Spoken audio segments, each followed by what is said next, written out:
ನಮಸ್ಕಾರ ಕರ್ನಾಟಕ ಸ್ನೇಹಿತರೆ, ಬೆಂಗಳೂರಿಂದ ಕೇವಲ 97 ಕಿಲೋಮೀಟರ್ ಅಲ್ಲಿ ನಿಮ್ಗೊಂದು ಅಚ್ಚರಿ ತೋರಿಸ್ತೀನಿ ಅಂತ ಹಿಂದಿನ ವಿಡಿಯೋದಲ್ಲಿ ಹೇಳಿದೆ. ಸ್ನೇಹಿತರೆ ಬನ್ನಿ, ಏನು ಅಚ್ಚರಿ ಯಾವುದು ಅಂತ ತೋರಿಸ್ತೀನಿ. ಸ್ನೇಹಿತರೆ, ಈಗ ನೀವು ಇಲ್ಲಿ ಕಾಣಿಸ್ತಾ ಇದೆಯಲ್ಲ, ಈ ಕೊಳದ ಹೆಸರು ಮಜ್ಜಿಗೆ ಕೊಳ ಅಂತ ಇಲ್ಲಿ ಲೋಕಲಿಟ್ಸ್ ಎಲ್ಲ ಹೇಳ್ತಾರೆ, ಮತ್ತೆ ಫೇಮಸ್ ಕೂಡ. ಸ್ನೇಹಿತರೆ, ಗೊತ್ತಿಲ್ಲ ಏನಕ್ಕೆ ಮಜ್ಜಿಗೆ ಕೊಳ ಅಂತ ಇಲ್ಲಿಗೆ ಹೆಸರು ಬಂತು ಏನು ಅಂತ. ಸ್ನೇಹಿತರೆ, ಅದಂತೂ ಸತ್ಯ. ನಾನು ಎಲ್ಲಾದ್ರೂ ಬಂದರೆ ಸೈನ್ಸ್ಗೂ ಮತ್ತು ಸನಾತನ ಧರ್ಮಕ್ಕೂ ಬೆಸೆಯೋದು ಅಥವಾ ಬೆಸೆಯೋ ಪ್ರಯತ್ನ ಮಾಡೋದ್ರಲ್ಲಿ ಯಾವುದೇ ಥರ ಸೋಲಲ್ಲ. ಅದನ್ನಂತೂ ಟ್ರೈ ಮಾಡ್ತಿರ್ತೀನಿ. ಒಂದು 10 ನಿಮಿಷದಿಂದ ನೀರನ್ನ ತಳೆದೆ ನಾನು. ಖಾಲಿ ಆಗ್ಬಿಡ್ಬೋದೇನೋ, ಸುಮ್ಮನೆ ಮಳೆ ನೀರು ನಿಂತಿದೆ ಅಷ್ಟೇ ಇದು ಅಂತ.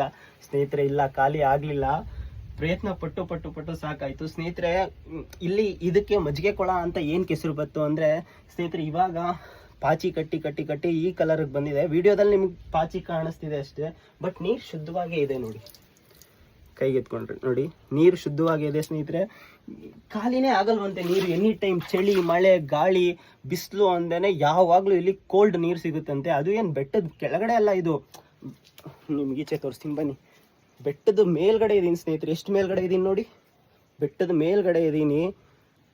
ಇದನ್ನೆಲ್ಲ ಅದ್ಭುತ ಅಂತಾನೆ ಅನ್ಬೇಕು ತಾನೆ. ಗೊತ್ತೇ ಇಲ್ಲ ಏನಕ್ಕೆ, ಹೆಂಗೆ, ಎಲ್ಲಿಂದ ನೀರು ಬರುತ್ತೆ ಅದು ಈ ತುದಿಗೆ ಅಂತ. ನಿಮ್ಗೇನಾದರೂ ಗೊತ್ತಿದ್ರೆ ಕಮೆಂಟ್ ಹಾಕಿ. ಈ ಆಶ್ಚರ್ಯಕಾರಿನ ಎಲ್ರಿಗೂ ಶೇರ್ ಮಾಡಿ.